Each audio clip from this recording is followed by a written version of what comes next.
ખુદ માં આજે ધરા પર આવ્યા છે. ખુદ માં વિશ્વ વિધાતા પરાશક્તિ આદિ અનાદિ કે છે ને, ભાગ્યમાં કોઈ ફેરફાર થઈ શકે નહીં. કરી લ્યો આવ્યા છે. તમારા ભાગ્યમાં ફેરફાર કરી નાખ્યા. કરી લ્યો. એ કોને જિજ્ઞાસા હોવી જોઈએ? સંયમ. આ ધરા પર આદિ અનાદિ પરાશક્તિ સર્વોપરી શક્તિ માં આવ્યા. આ જન્મ જન્મના ફેરા મટવાના નથી. હાવ ઈજી. થોડુંક જ કરો. આખો દિવસ આપણું કર્તવ્ય કરો. સવાર સાંજ માની આરતી કરો. જે આ રીત અને આ પદ્ધતિ જે છે તે જીવનમાં ઉતારો. અને જે સત્ય મળ્યું છે કર્મયોગી જે મળ્યું છે તે બીજાને આપો. અને હીન કર્મ ન થાય તેનું ધ્યાન રાખો. અને ઋણ બંધન જે આગલું ઋણ છે તે આપણે ભોગવતા જઈએ. અને એમાં જે સંઘર્ષ આવે એ સંઘર્ષનો સામનો કરતા જઈએ. અને નવું કર્મ જ ન બાંધીએ. છતાં જાણતા અજાણતા જો બંધાઈ ગયું હોય તો તેની પાસે માફી માંગો અને એ માફ કરી દેશે, મારો વિશ્વાસ છે. પણ જાણી જોઈને જો કર્યું તો તે માફ થતું નથી. એવું કર્મ કરીએ કે ઋણ બંધાય જ નહીં. અને ઋણ નહીં બંધાય એટલે જીવાત્માનો ઉદ્ધાર છે ને છે. કરી લ્યો. કોના હાથમાં છે? સ્વના. આ કળિયુગમાં હળાહળ કળિયુગમાં આવી સરસ મજાની આપણને એક તક મળી છે.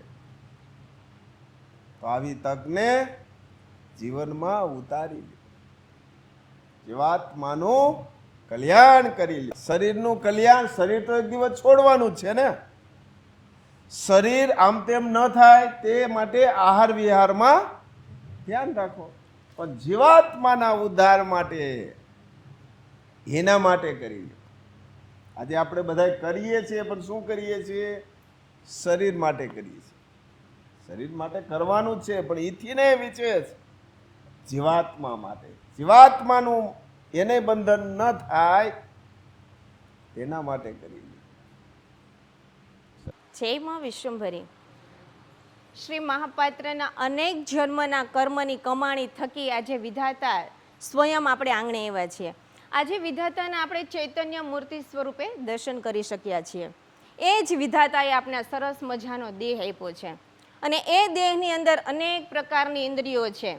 જ્ઞાનેન્દ્રિયો, કર્મેન્દ્રિય, અને એમાંની એક ઇન્દ્રિય એટલે મન. મન મેલા તન ઉજલા. મન મેલા તન ઉજલા, બગલા કપટી અંગ, તેથી તો કાગા ભલા, તન મન એક જ રંગ.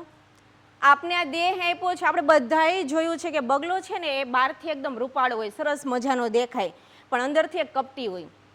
કોઈ આપણે યોગીને સાધના કરતા જોયા હશે, એ સાધનામાં જેવા સ્થિર બેઠા હોય ને એવો જ બગલો કોઈ નદી કે તળાવની અંદર સ્થિર બેઠો હોય. જ્યારે કોઈ શિકાર નીકળે ને ત્યારે જ એ ઝંપલાવે છે અંદર. ત્યાં સુધી બાજુવાળાને ખબર ન પડે કાંઈ કોઈ વસ્તુ ઊભી છે, એ સાચી છે કે નહીં, ટેચ્યું જ લાગે. પણ જેવો એનો શિકાર નીકળે એ તરત એ તરાપ મારે છે. આ કળિયુગની અંદર પણ આવું છે. મનુષ્ય આપણે જોઈએ કે બહારથી બહુ સરસ દેખાય, આપણે મીઠી મીઠી વાતો કરે, પણ એ જ મનુષ્ય છે આપણે ફસાવે છે. એટલે તો શ્રી મહાપાત્ર કહે ને કે એવા બનો કે કોઈને તમે ફસાવો નહીં અને કોઈના થકી તમે ફસાવો. આપણે છેતરાવો નહીં. બીજાને આપણે નથી છેતરાવા પણ આપણે પણ ન છેતરાવ. કૃષ્ણે એ જ કીધું, હે અર્જુન તું શેત તો આમાં છેતરાતો નહીં, આ તારા જ છે, એમાં તું છેતરાતો નહીં. જો છેતરાઈ જઈશ તો એ તારો તે ઉપયોગ કરી જશે. માટે સાવચેત રહો. આજે પણ આવા 98% ખાસ ધ્યાન દો. આપણે કોઈને નથી છેતરવા પણ આપણે પણ છેતરાવું નહીં. ટેલેન્ટ થઈને રહ્યો. કોઈ પણ પરિસ્થિતિ આવે તો તરત નિર્ણય લેવો નહીં. મનથી ન લ્યો નિર્ણય. પણ બુદ્ધિથી લ્યો, થોડીક ધીરજતાથી લ્યો, અથવા કાલ પર છોડો. નકર ગમે ત્યારે પગ લપસતા વાર લાગશે નહીં. જાગૃત રહો. સતત જે શબ્દ છે આપણે જે સતર વૈદિક સદગુણ છે તેને યાદ કરતા રહો. હા, સામેવાળી વ્યક્તિની વાણીમાં ફસાય નહીં એનું ખાસ ધ્યાન રાખવું. એટલે કીધું કે એના કરતાં તો કાગડા સારા. કાળા દેખાય છે, રંગ પણ એનો કાળો છે ને અંદર આપણે ખબર છે કે કપટી છે. એવા વ્યક્તિથી આપણે ક્યારેય છેતરાઈ ન શકીએ, કારણ કે પહેલેથી જ આપણે ખબર હોય કે આ વ્યક્તિ આવી છે. આપણું મન છે ને વાંદરા જેવું ચંચળ છે. વાંદરો જેમ એક ડાળીથી પર બીજી ડાળી ને એક ઝાડ પરથી બીજી ડાળ પર જાય છે, એવી રીતે આપણું મન પણ સ્થિર નથી. એક જગ્યાએથી બીજી જગ્યાએ ને બીજી જગ્યાએથી ત્રીજી જગ્યાએ. આજે આપણે અત્યારે સત્સંગમાં બેઠા છીએ, કોઈના મન લગભગ અહીંયા હોય જ નહીં, અમુકના મન સિવાય. કારણ કે કોઈ ફેક્ટરીમાં હોય, કોઈ કારખાનામાં હોય, કોઈના ઘરે હોય. શ્રી મહાપાત્ર વારંવાર કહે છે કે અહીંયા બેઠા હોય ને તો વિદેશમાં આપણા કોઈ સગા સંબંધી રહેતા હોય ત્યાં પણ આપણે એની સાથે વાતચીત કરીને આવી જઈએ છીએ. મન સ્થિર હોય નહીં, પણ સ્થિર કરવાનું છે. મનને કાબુમાં રાખો, એને છૂટું ન મેકો. જો છૂટું મેક્યું તો એ કંઈક ને કંઈક કરી નાખે. મનને કાબુમાં રાખો, બુદ્ધિને છૂટી મેકો. એ સારા નિર્ણય આપજે, કારણ કે બુદ્ધિ છે ને એ પોઝિટિવ છે અને મન છે ને એ નેગેટિવ પોઝિટિવ બેય કરે, પણ નેગેટિવ વધારે અપનાવે, પોઝિટિવ ઓછું અપનાવે, કારણ કે એમાં મજા ના આવે ને. હા, એમાં ન મજા આવે, ઓમાં જ મજા આવે. હા, એટલે મનને કાબુમાં રાખો, છૂટું ન મેકો. હા, નકર એ મન તમને હેરાન કરી નાખશે. મનને આપણે એકદમ સ્થિર લાવી શકીએ, પણ સતત જો મહેનત હોય તો. હા, સતત તેને કાબુમાં રાખો. જો મન છે ને તમને ક્યાંક આમની નામ કરવું છે, પણ શરીર પ્રેરાય તો થાય ને. શરીર જ ન પ્રેરાય તો ક્યાં થવાનું? ક્યાં જવાનું છે? હાલો કયો. હે? અને ઊંડા વિચારમાં જ્યારે મન વયું જાય ત્યારે એનાથી આગા પાછા થઈ જાવ, અથવા વિચારને ફેરવી નાખો. આપણે કોણ છે? માના દીકરા છે. આપણને આ કળિયુગની અંદર આટલી સરસ વિચાર મળ્યો છે, એક વિચારધારા મળી છે. એ ધારાને યાદ કરો, ફરી ફરી યાદ કરો. ફરિયાદ ન કરો, પણ ફરી ફરી યાદ કરવાનું. શું કરવાનું? નવમણકાની માળા અને હા, ફરી ફરી યાદ કરો. શું મનનું શું આવે એ શું કરી શકવાનું? હાલો, શું કરવાનું? શરીર પ્રેરાય તો થાય ને. શરીર ન પ્રેરાય તો થવાનું જ નથી કરવું. લે, થઈ જાય એમનું. હે?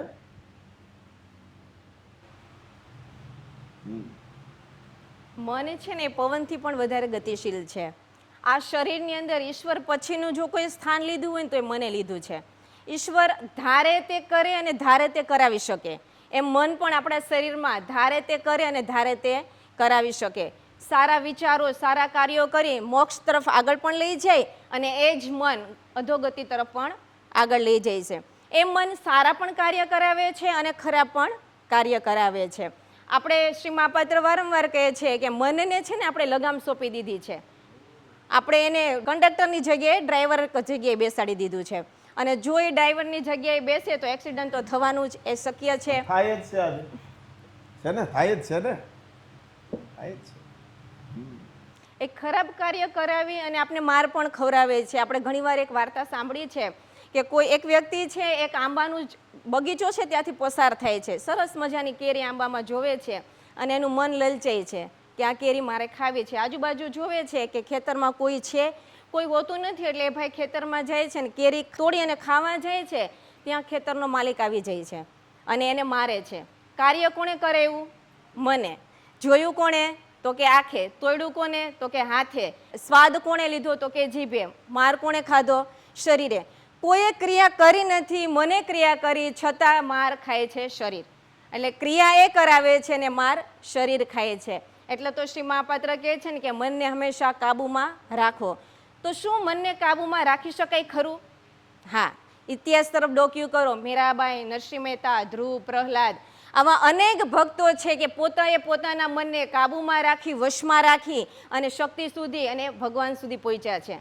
અને આ યુગમાં શ્રી મહાપાત્રનો જ આપણે દાખલો લઈ લઈએ. શ્રી મહાપાત્રે મનની કોઈ વાત માની નહીં, મનને વશમાં રાખ્યું, એવા અનેક અવગુણોને વશમાં રાખી સદગુણોનું આચરણ કર્યું અને માં શક્તિ સુધી પહોંચ્યા છે.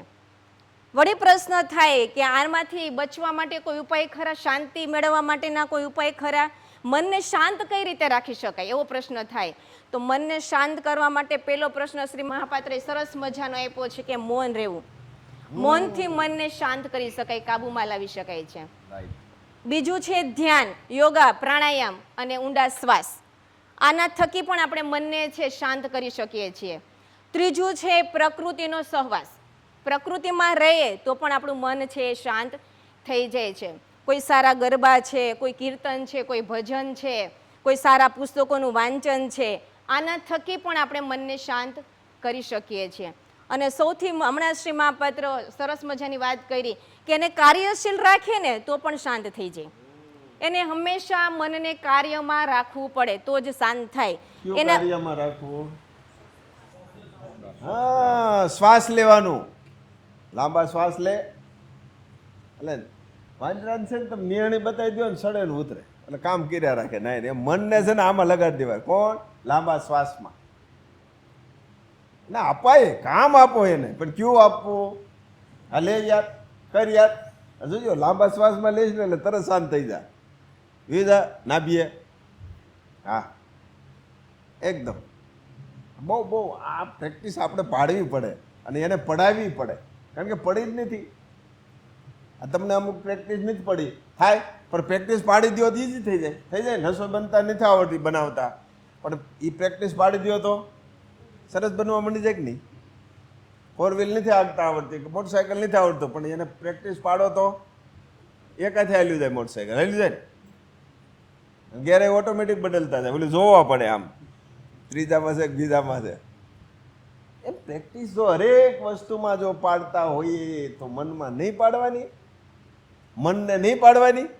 આપણે પણ કલેક્ટર કે કોઈ વસ્તુ થવી હોય તો આપણે અભ્યાસ નથી કરતા, પ્રેક્ટિસ જ છે ને. તો આ પાડવાની જ નહીં, હે પાડવાની છે, અભ્યાસ છે. હા, ને કર્મ કોણ બંધાવે? મન. અને કર્મથી છોડાવે પણ મન. હો, એટલે એને ક્યાં ઉપયોગમાં લેવું એ આપણા હાથમાં છે. હા, દૂધ પીવું કે અમુક નશીલા પદાર્થ પીવાય કોના હાથમાં? હા, મન કે મજા આવે છે પણ અડવું જ નથી. લે આવી જાય એમનો. દૂધ પીએ ને પી લેવાય દૂધ. હા, આપણા હાથમાં.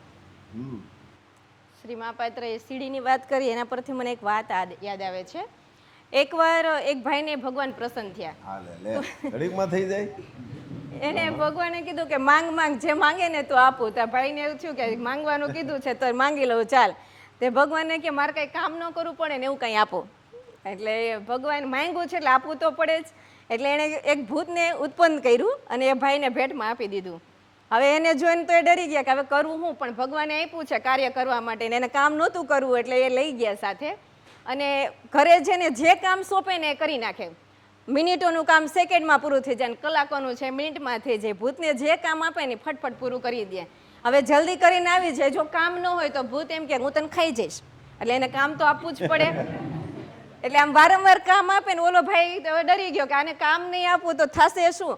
એટલે એને એક નક્કી કર્યું કે આને છે ને ફરિયામાં એક સીડી હતી કે આને થોડી વાર સીડીએ ચડવાનું ઉતરવાનું કામ આપી દો. કામ હોય ત્યારે આપે, ખેતરમાં જવાનું તો ખેતરમાં મોકલી આપે. જેવું કામ થઈ જાય ને એટલે સીડી ચડવાનું ઉતરવાનું. ભૂત ઓટોમેટિક થાકી ગયું એ કે હવે આ કરવું એને કરતાં તો બેસવું સારું. તમે જે કામ કહેશો ને હું કરીશ, સોંપશો એ, બાકી આ કરવું નથી. એટલે મનને પણ આપણે જો કાર્યરત રાખીએ ને તો એ થાકી જાય, અને થાકી જાય તો એનું ઘર કયું છે? નાભી. ત્યાં જઈને શાંતિથી બેસી જાય. એટલે શ્રી મહાપાત્ર વારંવાર આપણે આવા ઉપાયો આપે છે, તો આ ઉપાયોને આપણે આપણા જીવનમાં ઉતારીએ અને સાર્થક કરીએ. જય મા વિશ્વંભરી. જે વસ્તુ જ્યાંની છે ત્યાં એને પાછી મેકી દો. હા, જે મેં અનુભવેલું છે એ વાત કરું છું. હા, કારણ કે મનને મેં કાબુમાં રાખ્યું જ છે ને, રાખ્યું એટલે જ આ સુધી પહોંચ્યા ને. જો મેં અનુભવેલું છે તો તમે ન કરી શકો? કરી જ શકો ને. આમને સરસ રસોઈ આવડતી હોય તો એ બીજા ન શીખવી શકે? જો શીખવી હોય તો શીખી શકે, ન શીખવી હોય તો નથી શીખતા. તો આપણે પણ ખરેખર જન્મના ફેરામાંથી જો મુક્ત થવું હોય તો આ એક નાનો એવો ઉપાય છે, અને ઉપાય સચોટ છે. હા, સચોટ ઉપાય છે. તો આવો સચોટ જે ઉપાય છે એને અપનાવી લ્યો. કોના માટે? સો માટે, જીવાત્મા માટે છે. તો આપણે આપણા જીવાત્માનો ઉદ્ધાર કરી લઈએ. સરસ. જય બાપ.